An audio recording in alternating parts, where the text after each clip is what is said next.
religion is about uniting the masses. Religion is about bringing people together with some higher vision. There's usually a white male in the sky. I watched this new interview with Naval Ravikant 3 times and heard Naval saying 5 things about religion that I found interesting and closer to truth than the majority of people online. I'm Jordan, I've made over $5 million, hired 50 people, and here is Naval's first insight. There's usually a white male in the sky. Surprise, who's telling you how to do things, and they have a set of rules. You're supposed to follow these rules. If you don't, you're going to get hurt in the next life, and if you do, then you'll get rewarded in the next life. And a lot of people still believe that, and it's fine. Religion is a cooperating system for humans, so it's good to be around in certain doses. But I think a lot of people, when science came along, Nietzsche famously declared God is dead. I actually never heard of that before, so I did some research, and Nietzsche wrote the following in 1882. Well, I'm roughly paraphrasing here. God is dead. God remains dead, and we have killed him. But given the way of man, there may still be caves for thousands of years in which his shadow will be shown. And here's what Naval thinks about Nietzsche saying this. And why do you say that? Because once you took Newton and the Enlightenment scientists seriously, you realize, well, maybe there isn't a guy in a white robe. Maybe that's a little too literal. Maybe there's something else. Maybe there's something less. So I think since then, humanity has been searching for an organizing principle. Well, I think there are 2 interesting things here. One, the more mysteries in life that can get explained through science, which obviously is closer to the truth than organized religion, then the less you can believe in a God, right? Now, I also think part of the reasons our religions were created was because there were and still are so many things unexplained. And the other thing that Naval says is that people search for an organizing principle. And I think what he means with that is, for instance, if someone always used a GPS or navigation and then suddenly needs to learn how to read maps and use landmarks, then of course that feels disorienting to lose this guiding voice. And most people would probably try to find it back again, that navigation. The GPS, the TomTom, maybe including myself. Although I am not and wasn't raised religious, I still care about social approval, even though it has become less over the years. Which reminds me of this quote from Naval: if you want to make the wrong decision, ask everyone. But Naval also shares some nuance when it comes to the science and religion. It's hard to argue that all there is just this reality of mind and body. Yes, science is great. It lets us navigate the world, lets us predict future outcomes, lets us build technology. But the fundamental mystery of existence, of consciousness, why am I even here? How did I get here? Who the heck am I really? What happens when I die? Those questions science has not made much progress on. It does not answer. So there is always going to be a religious impulse. Well, I see a lot of truth in this, because science may explain how gravity works, but not how gravity came to be. Which brings me to the question, isn't everyone religious? So that religious impulse will always be answered. There will always be a religion, whether you care to call it that or not. So, and I think the founders of the United States very intelligently separated church and state. They said, you shall not make any official state religion, and you won't abridge the exercise of any religion, because they knew that this impulse was always going to be around and people had to be free to express it. But the state should not mandate it. Well, now we do have a state-mandated religion, which is you just remove God from the equation and then it doesn't look like religion anymore.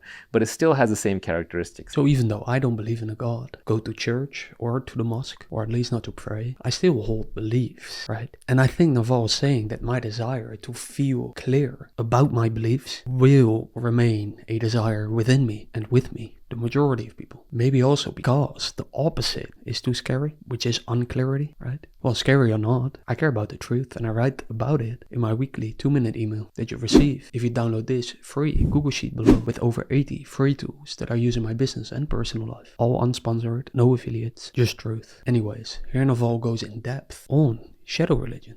Listen closely. You are, for example, an enlightened atheist. You don't believe in God, and you don't believe in hell, and you don't believe in heaven, you don't believe in an afterlife. Well, what's left? Well, you could still have a vision of a perfect world, a utopia, that's heaven. So you could say, if the world was like a paradise, it was like a natural paradise, Garden of Eden, right? Everything is perfect until man comes along, and then he ruins everything. So man is a sinner who's destroying the world. Gaia would be just fine if it weren't for these evil humans. So you have the sinner, you have the devil, which is mankind. You have the perfect heaven, which is the utopia that you want to create. You have the hell, which is what man is leading you towards right now, the technological hell of capitalism and progress. And then who's the savior? Well, eventually somebody has to save the day, so it's going to be you and your merry band of friends weaponizing the state against individuals. So I think that's the current religion that's going on. It goes by various names: wokeism, identity Marxism, just hides, sometimes calls itself liberal. It has to be a shadow religion. It can't actually let itself be named, because if if it is named as a religion, then it's actually forbidden by the Constitution for the government from engaging in it. But it's very cleverly disguised. But I think it's a collectivist impulse, and it will always reassert itself. And again, if you don't have that, you have a brutal society. So you have to have some variation of it. But at the same time, if it takes over the whole thing, it's an ate the host. And the whole thing is a fungus now. Well, I actually found the following clip. Well, I think Naval explains what he just said more clearly. Listen closely. The miracle of existence still begs to be explained. So there's a powerful religious instinct within humans. And the world is a dark and lonely place if you feel alone. And so we do have a natural tendency to group together. And the left has identified the modern way to do that is through a new religion. And that's why I keep referring to Marxism or a lot of the more extreme leftism as a new religion, because you can't challenge its dogmas. It has blasphemy. There's certain things you can't say. But the key thing they've done in this religion is they've gotten rid of Jesus. Now, the main sinner, the devil, is man, and the heaven is the pristine Gaia-like earth that was here before we got here. And there's no hope of salvation or redemption. We're only evil. So the only way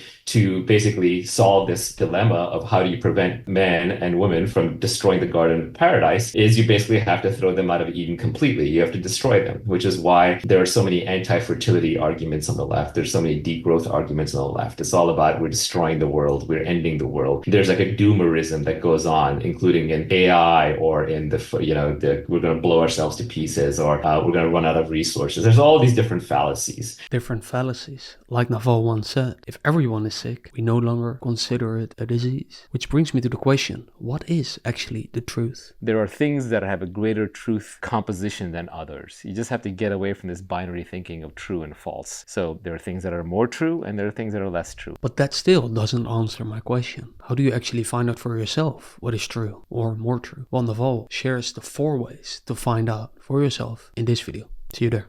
Talk soon.